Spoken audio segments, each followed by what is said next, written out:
당신의 영혼에 독을 퍼붓는 사람이 있습니까? 당신의 존재 자체를 희미하게 만들며 멸시의 시선과 칼날 같은 말로 당신의 하루를 지옥으로 만드는 그림자가 있습니까? 우리는 살아가면서 반드시 마주하게 됩니다. 우리의 선의를 악용하고 우리의 인내심을 시험하며 우리의 가치를 짓밟으려는 자들을 말입니다. 그들은 교묘한 함정을 파고 우리가 분노와 절망의 구렁텅이로 스스로 걸어 들어오기를 기다립니다. 당신이 상처받아 소리 지를 때 그들은 희열을 느낍니다. 당신이 억울함을 토로하며 변명할 때 그들은 승리의 미소를 짓습니다. 당신의 모든 감정적 반응은 그들에게 최고의 먹잇감이 되며 그들의 존재 이유를 증명하는 트로피가 될 뿐입니다. 수많은 자기개발서는 말합니다. 당당하게 맞서 싸우라고, 당신의 의견을 명확히 표현하라고. 하지만 당신은 이미 알고 있습니다. 진흙탕 속에서 함께 뒹구는 것은 결코 승리가 아니라는 것을. 돼지에게는 진주 목걸이가 아무 의미 없듯 당신의 고귀한 언어와 진심은 그들의 오만과 편견의 벽을 결코 뚫을 수 없다는 것을 말입니다. 고대 로마의 철학자 세네카는 말했습니다. 최고의 복수는 상대를 완전히 무시해버리는 것이다. 이는 단순히 외면하라는 소극적인 가르침이 아닙니다. 이것은 당신이 선택할 수 있는 가장 능동적이고 파괴적인 공격의 시작을 알리는 선언입니다. 오늘 저는 당신에게 그 지독한 관계의 사슬을 끊어내고 적의 소나기에서 주도권을 되찾아올 가장 강력하고도 우아한 무기를 소개하려 합니다. 그것은 바로 침묵입니다. 침묵은 패배가 아니라 전략이며 회피가 아니라 심판입니다. 지금부터 당신을 무시하고 괴롭히는 자들의 영혼을 잠식시킬 침묵이라는 가장 강력한 무기의 비밀을 하나씩 파헤쳐 보겠습니다. 이 영상을 끝까지 보신다면 당신은 더 이상 그들의 무대 위에서 상처받는 배우가 아니라 모든 판을 뒤에서 조종하는 압도적인 연출가가 될 것입니다. 첫째, 침묵은 통제 불가능한 적의 손에서 조종의 키를 빼앗는 행위입니다. 당신을 괴롭히는 사람들의 가장 큰 쾌락은 어디에서 올까요? 바로 당신의 반응을 통제하는 것에서 옵니다. 그들은 의도적으로 당신의 가장 아픈 곳을 건드리고 당신이 예측 가능한 방식으로 분노하거나 슬퍼하거나 혹은 변명하기를 기대합니다. 당신이 소리를 지르는 순간 그들은 생각합니다. 내 말이 먹혔군. 당신이 눈물을 흘리는 순간 그들은 확신합니다. 내가 이겼다.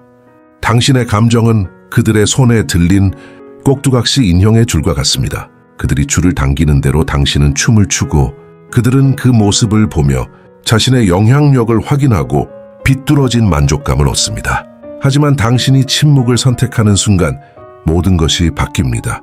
그들이 던진 모욕의 돌멩이는 더 이상 당신의 마음의 파문을 일으키지 못하고 허공을 가르다 힘없이 바닥으로 떨어집니다. 그들은 당신의 반응을 예측하고 다음 공격을 준비했지만 당신의 침묵은 그들의 모든 계산을 무너뜨리는 예측 불가능한 변수입니다. 그들은 당황하기 시작합니다.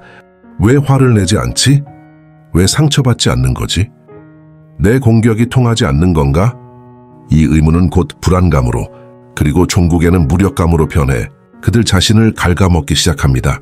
스토아학파의 철학자 에픽테토스는 우리에게 이렇게 가르쳤습니다. 우리를 불안하게 하는 것은 사건 그 자체가 아니라 그 사건에 대한 우리의 판단이다. 당신을 향한 그들의 경멸적인 말과 행동은 그저 사건일 뿐입니다.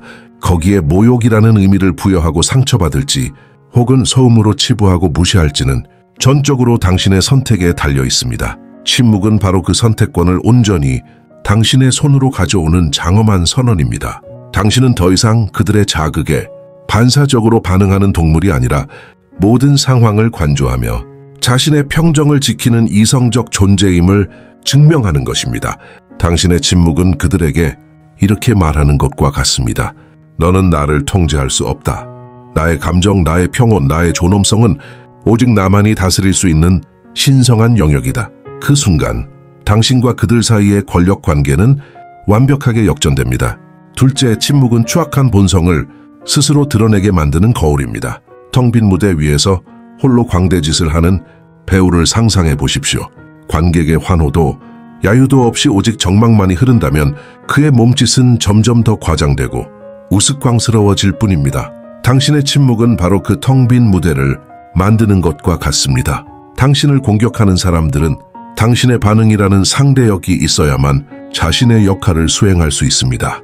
당신이 맞서 싸우면 그들은 피해자를 억압하는 가해자라는 드라마의 주인공이 됩니다. 당신이 울며 애원하면 그들은 약자를 지배하는 강자라는 서사를 완성합니다. 하지만 당신이 아무런 반응도 보이지 않는다면 어떻게 될까요?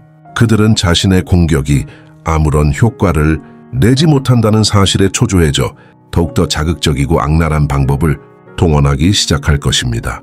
더 큰 소리로 당신을 비난하고 더 교묘한 방식으로 당신을 깎아내리려 할 것입니다.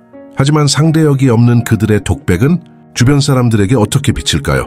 그것은 더 이상 두 사람 사이의 갈등으로 보이지 않습니다. 오직 한 사람이 일방적으로 발악하며 자신의 밑바닥을 드러내는 추하고 유치한 광경으로 비칠 뿐입니다. 당신의 침묵은 그들의 진짜 모습을 비추는 가장 깨끗하고 왜곡 없는 거울이 됩니다. 이전에는 당신과의 싸움에 가려져 있던 그들의 비이성적인 집착, 유치한 질투, 비열한 본성이 모든 사람 앞에 명명백백하게 드러납니다. 당신은 저 사람은 원래 저런 인간이야 라고 굳이 해명하고 다닐 필요가 없습니다. 당신의 고요함이 그들 스스로 자신의 추악함을 증명하도록 만들기 때문입니다. 철학자 아르투어 쇼펜하우어는 인간의 의지를 맹목적이고 충동적인 것으로 보았습니다. 당신의 침묵은 상대방의 그 맹목적인 공격 의지가 아무런 대상도 찾지 못하고 폭주하게 만들어 결국 스스로를 파괴하게 만드는 가장 지능적인 함정입니다. 당신은 진흙탕에 발을 담그지 않고도 상대가 제풀에 지쳐 진흙 속으로 가라앉는 모습을 그저 지켜보기만 하면 됩니다. 셋째, 침묵은 소모적인 감정의 전쟁을 멈추고 당신의 에너지를 보존하는 가장 현명한 방법입니다. 당신을 무시하고 괴롭히는 사람들과의 싸움은 결코 끝나지 않는 전쟁과 같습니다. 당신이 그들의 공격에 한 번 대응하면 그들은 두 번의 공격으로 되갚아 줄 것입니다. 당신이 당신의 정당성을 증명하기 위해 밤새워 자료를 찾고 논리를 세우는 동안 그들은 또 다른 거짓말과 비난을 준비하고 있습니다. 이 전쟁의 가장 큰 비극은 당신이 이기더라도 남는 것이 없다는 사실입니다. 당신은 오직 소중한 시간과 감정, 그리고 정신적 에너지를 소모했을 뿐입니다. 그들은 당신의 인생에 아무런 긍정적 영향도 주지 못하는 에너지 뱀파이어일 뿐입니다. 노자는 도덕경에서 부쟁의 미덕, 즉 다투지 않는 것의 중요성을 강조했습니다. 강은 모든 것을 포용하며 아래로 흐르기에 가장 강력한 힘을 가지게 됩니다. 다투지 않는다는 것은 패배하는 것이 아니라 무의미한 충돌을 초월하여 더 큰 흐름을 따르는 지혜입니다. 당신의 침묵은 바로 이 부쟁의 철학을 실천하는 것입니다. 당신은 그들과의 소모적인 싸움에 뛰어드는 대신 그 에너지를 온전히 당신 자신을 위해 사용하기로 결심하는 것입니다. 그들의 비난에 반박할 시간에 당신은 책을 한 페이지 더 읽을 수 있습니다. 그들의 행동에 분노할 시간에 당신은 사랑하는 사람과 따뜻한 차 한 잔을 나눌 수 있습니다. 그들에게 복수할 방법을 고민할 시간에 당신은 당신의 미래를 위한 계획을 세울 수 있습니다. 당신의 침묵은 그들에게 줄 수 있는 가장 큰 형벌입니다. 왜냐하면 그것은 너는 내 소중한 시간과 에너지를 단 1초도 낭비할 가치가 없는 존재다라는 가장 냉정한 선고이기 때문입니다. 당신이 그들을 당신의 인생이라는 무대에서 완전히 퇴장시킬 때 그들은 비로소 자신들이 얼마나 하찮고 무의미한 존재였는지를 깨닫게 될 것입니다. 당신의 평온과 성장은 그 어떤 말보다도 더 통쾌한 복수가 됩니다. 넷째, 침묵은 상대방의 심리를 지배하는 가장 강력한 심리적 압박수단입니다. 인간은 미지의 것에 대한 본능적인 두려움을 가지고 있습니다. 예측할 수 없는 상황, 이해할 수 없는 상대방의 의도는 우리를 불안하게 만듭니다. 당신의 침묵은 상대방에게 바로 이 미지의 공포를 선사합니다. 그들은 당신의 분노나 슬픔을 기대했지만 당신은 그저 고요한 표정으로 그들을 응시할 뿐입니다. 그들의 머릿속은 수많은 의문으로 가득 차게 됩니다. 도대체 무슨 생각을 하는 거지? 나를 비웃고 있는 건가? 아니면 더 무서운 복수를 계획하고 있는 건가? 당신의 침묵은 그들이 당신의 마음을 읽으려는 모든 시도를 좌절시킵니다. 정보가 차단된 상대는 스스로 시나리오를 쓰기 시작합니다. 당신의 고요함을 자신에 대한 경멸로 해석하고 당신의 무표정을 더 큰 분노의 전조로 오해합니다. 그들은 당신이 만든 침묵이라는 진공 상태 속에서 스스로 의심하고 불안해하며 무너져 내립니다.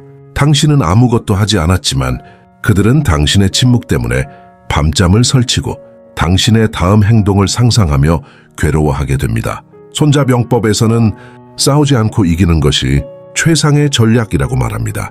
당신의 침묵은 바로 이 전략의 정수입니다. 당신은 직접 칼을 들고 싸우는 대신 상대방이 스스로의 상상과 불안감이라는 칼에 베이도록 만드는 것입니다.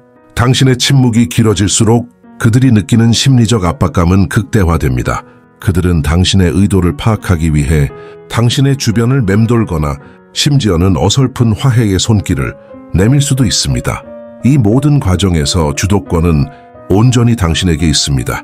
당신은 그들의 불안을 즐기며 언제 이 침묵을 깰지 혹은 영원히 깨지 않을지를 결정할 수 있는 절대적인 지배자의 위치에 서게 됩니다. 당신의 침묵은 단순한 부재가 아니라 상대의 정신을 올가매는 보이지 않는 감옥이 됩니다. 다섯째, 침묵은 당신의 존엄성과 가치를 스스로 증명하는 가장 고귀한 행위입니다. 사자와 개가 싸우는 것을 본 적이 있습니까? 사자는 결코 자신을 향해 지저대는 개를 상대로 힘을 쓰지 않습니다. 그저 무시하고 자신의 길을 갈 뿐입니다. 왜냐하면 개와 싸우는 것 자체가 자신의 격을 떨어뜨리는 행위임을 본능적으로 알고 있기 때문입니다. 당신을 향한 비난과 모욕에 일일이 대응하는 것은 당신 스스로 그들과 같은 수준의 존재임을 인정하는 꼴밖에 되지 않습니다. 당신의 가치는 그들의 평가나 인정에 의해 결정되는 것이 아닙니다. 독일의 철학자 프리드리히 니체는 카라투스우트라는 이렇게 말했다 해서 괴물과 싸우는 사람은 그 싸움 속에서 스스로 괴물이 되지 않도록 조심해야 한다고 경고했습니다. 네가 오랫동안 시면을 들여다볼 때 시면 또한 너를 들여다본다. 악의에 찬 사람들과 싸우다 보면 우리도 모르게 그들의 방식을 닮아가게 됩니다. 그들의 언어로 말하고 그들의 논리로 싸우며 결국 우리 안의 선함과 품위를 잃어버리게 됩니다. 침묵은 이러한 타락으로부터 당신의 영혼을 지키는 강력한 방패입니다. 당신은 나는 너와 같은 수준에서 싸우지 않겠다고 선언하는 것입니다. 당신의 침묵은 진흙탕 싸움을 거부하고 당신만의 고고한 길을 가겠다는 의지의 표명입니다. 사람들은 당신의 침묵을 보며 나약함이 아닌 강력한 자제력과 높은 자존감을 잃게 될 것입니다. 당신은 더 이상 상황에 휘둘리는 감정의 노예가 아니라 자신의 원칙과 존엄을 지키는 주체적인 인간으로 우뚝 서게 됩니다. 당신이 스스로를 존중할 때 비로소 세상도 당신을 존중하기 시작합니다. 당신의 침묵은 100마디의 웅변보다 더 설득력 있게 당신의 가치를 증명해 보일 것입니다. 여섯째, 침묵은 진정한 관계와 거짓된 관계를 걸러내는 가장 확실한 필터입니다. 폭풍우가 몰아쳐야 비로소 어떤 나무가 깊이 뿌리 내렸는지 알 수 있습니다. 당신이 부당한 공격을 받고 침묵을 지킬 때 당신 주변 사람들의 진짜 모습이 드러나기 시작합니다. 당신의 침묵이라는 고요한 수면 위로 그들의 본심이 파문처럼 번져나갑니다. 어떤 사람들은 당신의 침묵을 동의나 굴복으로 오해하고 당신을 더욱 얕잡아보며 공격에 동참할 것입니다. 그들은 당신의 편이 아니었으며 단지 상황에 따라 이리저리 옮겨붙는 기회주의자에 불과했음이 명백해집니다. 또 어떤 사람들은 불편한 침묵을 견디지 못하고 당신과 가해자 사이에서 어설픈 중재를 시도하며 양쪽 모두에게 좋은 사람으로 남고 싶어 할 것입니다. 그들은 진정한 용기나 신념이 없는 방관자들입니다. 하지만 진정으로 당신을 아끼고 신뢰하는 사람들은 당신의 침묵의 의미를 이해할 것입니다. 그들은 당신이 왜 싸우지 않는지를 알고 있으며 섣불리 당신을 판단하거나 충고하려 들지 않습니다. 대신 조용히 당신의 곁을 지키며 당신의 선택을 존중하고 지지해 줄 것입니다. 그들은 당신이 굳이 말하지 않아도 당신의 진심을 알아주는 진짜 친구이자 동료입니다. 공자는 말로써 사람을 판단하지 말고 그 사람의 행동을 보라고 했습니다. 당신의 침묵은 주변 모든 사람들에게 보이지 않는 시험지를 나눠주는 것과 같습니다. 그들은 당신의 침묵 앞에서 자신의 인격과 의리를 스스로 증명해야만 합니다. 이 과정을 통해 당신은 당신의 인생에서 누구를 곁에 두어야 하고 누구를 미련 없이 떠나보내야 하는지를 명확하게 알게 됩니다. 결국 당신의 곁에는 당신의 가치를 알아보는 소수의 진정한 사람들만이 남게 될 것이며 당신의 인간관계는 그 어느 때보다 단단하고 순수해질 것입니다. 일곱째, 침묵은 관계의 종결을 알리는 가장 단호하고 되돌릴 수 없는 심판입니다. 때로는 100마디의 설명이나 설득 혹은 분노의 외침보다 침묵이 훨씬 더 많은 것을 말해줍니다. 당신의 침묵은 더 이상 그 사람에게 그 어떤 감정적, 정신적 에너지도 투자하지 않겠다는 최종 통보입니다. 그것은 무관심을 넘어선 존재의 삭제를 의미합니다. 당신의 세계에서 그 사람은 더 이상 존재하지 않는다는 가장 차갑고 무거운 선고입니다. 우리가 누군가와 싸우고 논쟁하는 이유는 아직 그 관계에 대한 일말의 기대가 남아있기 때문입니다. 상대를 변화시킬 수 있다는 희망, 내 억울함을 이해받고 싶다는 욕망이 우리를 말하게 만듭니다. 그러나 완전한 침묵은 그 모든 기대와 희망이 소멸했음을 의미합니다. 그것은 너는 이제 내게 아무런 의미도 없는 존재다라는 최종 판결과도 같습니다. 내가 무슨 말을 하든 무슨 행동을 하든 내 삶에 어떠한 영향도 미칠 수 없다. 이것은 상대방에게 가장 깊은 상처와 공허함을 남깁니다. 차라리 욕을 하고 비난을 퍼부었다면 그들은 방역이라도 할 수 있었을 것입니다. 하지만 존재 자체가 부정당하는 경험 앞에서는 어떤 대응도 불가능합니다. 그들은 당신의 침묵이라는 거대한 벽 앞에서 자신이 얼마나 무력한 존재인지를 처절하게 깨닫게 될 것입니다.